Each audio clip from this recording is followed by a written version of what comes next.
सास, माँ, बहू और बेटी। नहीं नहीं, ये कहानी इन सारे के सारे रिश्तों की नहीं, बल्कि दो रिश्तों में ही सभी रिश्तों के होने की है। अरे बहू, मेरे और तेरे ससुर जी की रोटी मत बनाना, मैं बना लूंगी, दिन तक ठंडी हो जाती है। बहू जो कि एक वर्किंग लेडी थी। नहीं नहीं माँ जी, मैं अच्छे से कपड़े में लपेट देती हूँ ना, आप क्यों मेहनत करेंगी, माइक्रोवेव में गर्म कर लेना। अरे नहीं बहू, मेहनत मत कर, वैसे भी ऑफिस में कम मेहनत होती है क्या, जा रहने दे। लेकिन बहू मानती नहीं, वो सास ससुर की रोटी बनाकर ही जाती है। दोपहर में खाने के वक्त ससुर जी कहते हैं, अरे बहू को रोटी बनाने के लिए क्यों मना कर दिया, क्या हो गया, ठंडा ही तो खाते आए हम लोग हमेशा से।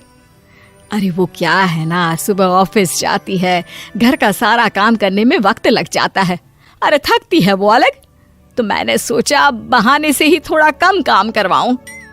ससुर मुस्कुरा रहे होते हैं। यह तो अच्छा है, बहू को समझना जरूरी है। वक्त बीत रहा था, घर में सब खुश थे कि एक दिन, माँ जी आप शाम को थोड़ा टहलने निकला करें, घर पर रह रहकर हड्डियां जाम होती है, पापा को भी ले जाया करिए, मैं वक्त पर तो आ जाती हूँ। बहू ठीक 5 बजे ऑफिस से घर आ जाती है। फिर चाय नाश्ता बनाकर सास ससुर के साथ बैठती, उन लोगों को सारा दिन का हाल बताती। रात को पति घर आता है। क्या बात है बेटा, ऑफिस से आकर कभी हम लोगों के साथ भी बैठा कर। अरे माँ, दिन रात काम करके मन ही नहीं करता, अगले दिन की फिर तैयारी होती है, आप और पापा ही कमरे में आ जाओ। इससे अच्छी तो बहू है, कितना भी थकी रहे, घर आकर हम लोगों के लिए चाय नाश्ता बनाना, फिर बातें करना। बहू ना होती तो हम बुढ़ा बुढ़िया तो बैठे ही रह जाते। सास और ससुर अब बहू के कहने पर शाम की सैर पर निकलने लगते हैं। सास की कई सहेलियां बनती है तो ससुर को भी कुछ बुजुर्ग लोगों का ग्रुप मिल जाता है। कैसा रहा सहेलियों के साथ शाम का वक्त? हम लोगों ने तो भाई खूब योगा किया। अरे हम लोगों को गप्पों से फुर्सत ही नहीं होती। वैसे मिसेस मल्होत्रा आज बहू के बारे में कुछ बोल रही थी। तभी वहां ऑफिस से बहू आ जाती है जो जींस और टॉप में होती है।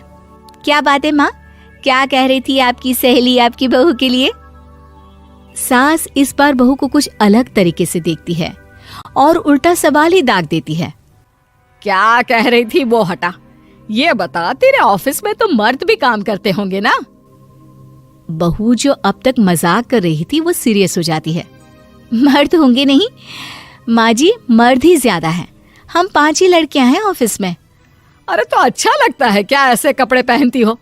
कल से तुम ना साड़ी पहनकर ऑफिस जाना, और हाँ, शाम का नाश्ता थोड़ा जल्दी बनाया करो, नाश्ता बनाकर बाद में ही ऑफिस के कपड़े चेंज करने जाना। बहू को समझ में नहीं आता कि सास को हो क्या गया है, लेकिन वो कुछ नहीं कहती, सीधे किचन में जाकर चाय नाश्ता बनाती है और सास ससुर को दे देती है। अगले रोज बहू ऑफिस के लिए तैयार होती है तो खूब सुंदर सी साड़ी पहनती है और ऑफिस के लिए निकलने से पहले सास और ससुर के पैर छूती है और निकल जाती है। क्या बात है, आज मेधा के ऑफिस में लग रहा है कोई फंक्शन है। अच्छा, पता नहीं, मुझे तो बताया नहीं, वैसे तो सारी बात करती रहती है।